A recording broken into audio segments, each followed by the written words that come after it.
Hello, this is Roland. Welcome. Today I want to mention again one of my favorite little books. It's called Experiencing God Through Prayer. And the author is Madame Jeanne Guyon. First name Jeanne, last name Guyon. It was written in French. In French it was called Le Moyen Cours, the short method of prayer. This book was written, well, she lived in the late 1600s and early 1700s. And I'm very fond of it. It has various types. You can find it on the internet even. But here's another one. It's called Experiencing the Depths of Jesus Christ. This is a translation of her book. It's very good. Okay? But the reason I'm fond of this book is because this is the first one that I got. Did I ever tell you how I got it? I'll tell you the story. I was living in San Francisco at the time, and I used to listen to Chaplain Ray on the radio. He came on, I think it was 11:45 at night on the local Christian station. He had a 15-minute radio program. Chaplain Ray had a prison ministry. He went to prisons, talked to the prisoners, and helped them. And he also had a radio program. And he offered this book. He said, if you send in a little, I think he said he'd give it to anyone for free. But he said, if you could, send a little donation to cover expenses. And the book he offered was Experiencing God Through Prayer. Now, first of all, it seems odd that a man who has a ministry for prisoners would be offering a book written by a little lady who lived 300 years ago. Okay? And then it's odd that I would want it. So I wrote into him. I think I sent a little donation to get it. So that was also odd, because at the time I hadn't, as far as I remember, I can't remember when this was. I think it was like 30 years ago. I don't think I had quite started the finding my way in earnest, finding the spiritual life in earnest. I hadn't quite started yet. I don't think. I may have. But surprisingly, I ordered the book. Now, why did Chaplain Ray, what was one of the things that he liked about this book? Well, she had been put in prison. You see, she wrote this little book about a short method of prayer, about finding God. She talked about becoming still, sitting quietly, and feeling the presence of God. She said that anyone can learn this. She said you don't have to be smart, you don't have to even be able to read, you don't have to have degrees, just anyone. Doesn't matter what you are, bus driver, plumber, worker at Starbucks, anybody. Okay? So it seems perfectly harmless, doesn't it? It's not even a very big book. It's called it's a short method of prayer. Basically learning to sit still, quietly. Well, for some reason, it was frowned on by the powers that be. The great ecclesiastical authorities of the time, they didn't like it for some reason. She was put in jail for it. Can you imagine? Well, it doesn't make sense, does it? But in a world where Mahatma Gandhi was killed and Christ was killed, in a world like that, maybe it does make sense that a lovely lady that writes a little book about prayer would be persecuted for her book. So I think that's what Chaplain Ray liked about her. And he also figured that the prisoners could relate to her since she had been in prison just like them. Well, it's a beautiful book. And I've always been very fond of it. I'll find something to read to you. I haven't picked out anything ahead of time. Here's a chapter called Divine Dependence. Incidentally, this version is published by Whitaker House. Donna C. Arthur is the editor. This is an old book. You can find it. I mean, if you go to Amazon, they'll have this, but there's so many versions. But I just like it. There's something simple and wholesome about it. Divine Dependence. I'm quoting now from Madame Guillon's book. This is an English translation of what she wrote in French, of course. I hope that you have understood my emphasis thus far of learning to rely on God for even the slightest spiritual activity. It certainly is not my intention to promote a lazy, dull existence. Our highest form of activity is to press on into a total dependence on the Spirit of God. And then she quotes one of the apostles in Acts 17, verse 28, said, "For in him we live and move and have our being." This submissive dependence on the Spirit of God is indispensably necessary and will cause your spirit to attain the unity and simplicity with God as He created it to.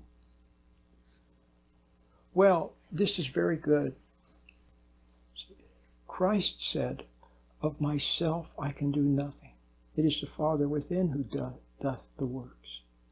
Okay? So if Christ said, "Of myself I can do nothing," then how about you, of little faith? What can you do?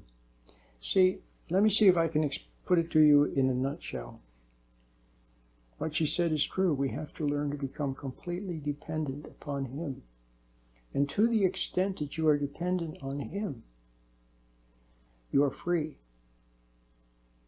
And to that extent, you transcend the things that are now binding you, enmeshing you, tying you down, addicting you, enslaving you.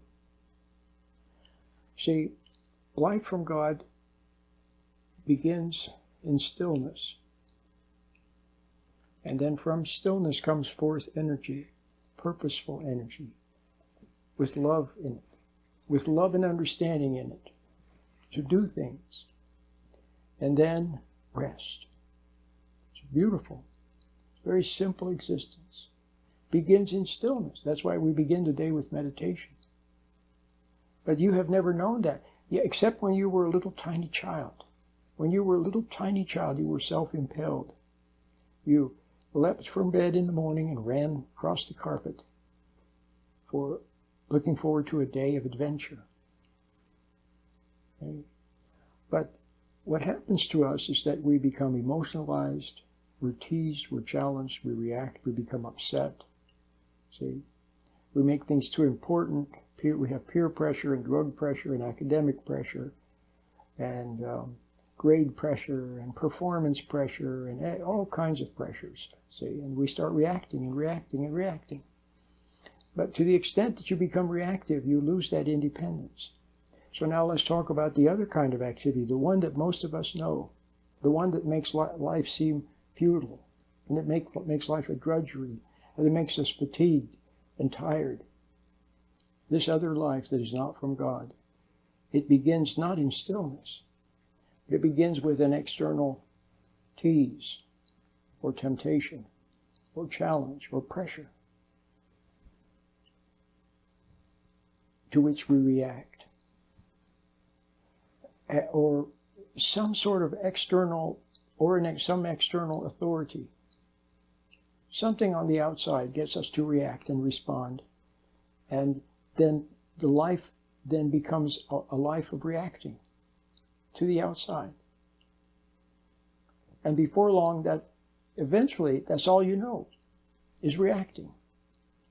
Some people get to the point that they have no motivation. You see that with a lot of people. They have no motivation whatsoever until something goes wrong. You know, there's a bill that has to be paid, or there's some problem, or the boss yells at them, or their wife yells at them, or something, some pressure on the outside.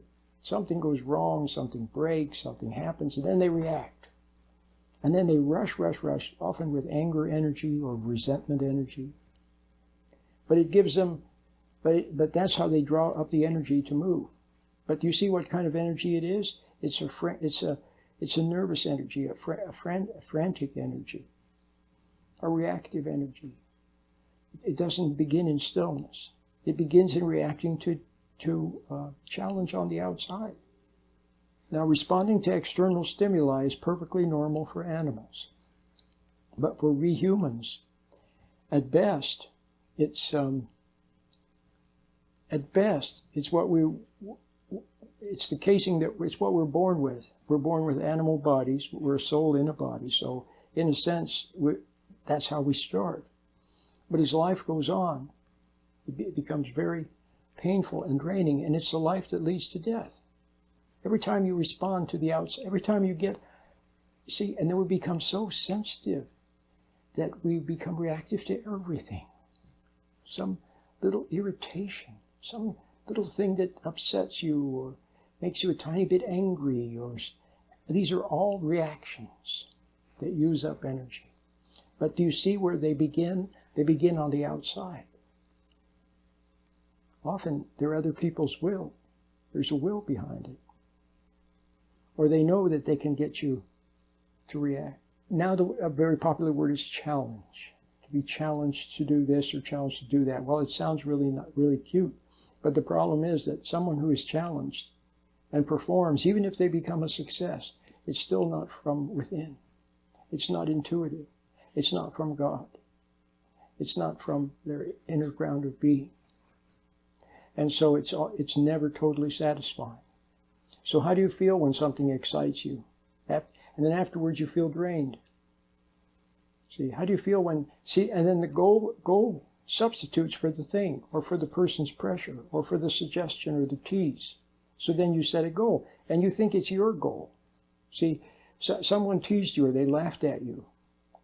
See, or they challenged you, or they praised you and said, well, you have so much ability, you should be doing this, blah, blah, blah. So you went for it, which is your response. So that began in reacting to the tease.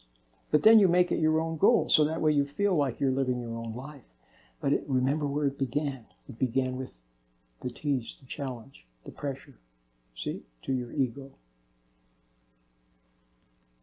So now so the spiritual life is learning to return to being independent, self-reliant, looking to intuition, and then moving from intuition, self-impelled.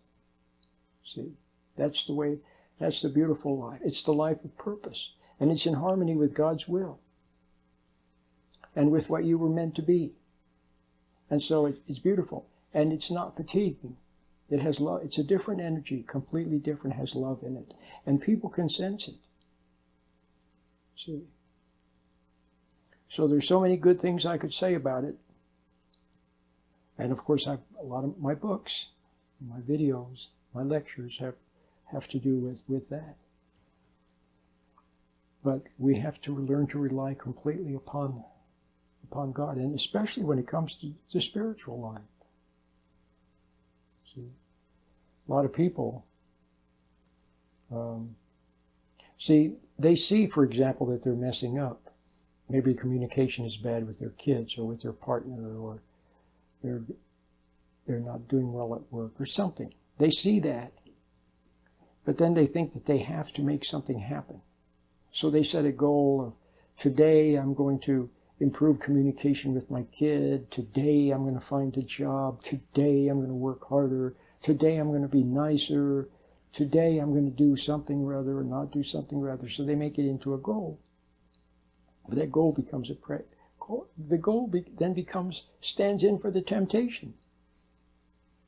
See, it stands in for the temptation.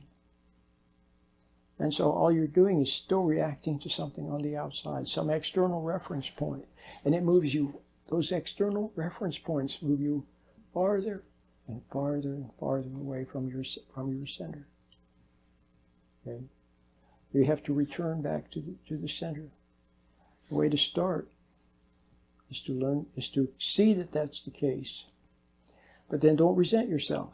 See, resentment then gives you an energy of resentment, an energy of anger.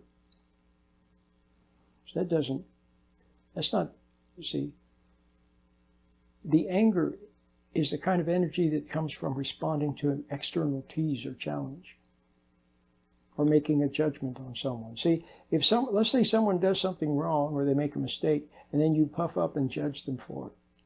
Why, that dumb person, she always does that, or he never listens to me, or some judgment that you make, either overtly or subtly in your mind. Well, when you have that kind of a judgment, see, then once again, see, either you're responding to the temptation where the person was deliberately messing up, or you make them into a temptation so that you can react to them and then puff up with pride and get energy from the resentment. You see what I mean? So that has to stop. You have to return to the center, and a very good way to get started is with a simple meditation, learning to become still, okay? And learning to get out of thoughts, which also tempt you, don't they? But we don't want to struggle with thought. We don't want to blank thought. We don't want to push thought down. You just learn to stand back and just observe it. Like watching a river flow, sitting on the bank of a river and watching the river flow by. Just learn to observe those thoughts and how they tend to want to capture your attention and tease you and taunt you and pull you into enmeshment with them. Just watch that. Don't resent it. Just watch it. Okay? And practice a little meditation. I've made a lot of videos about it.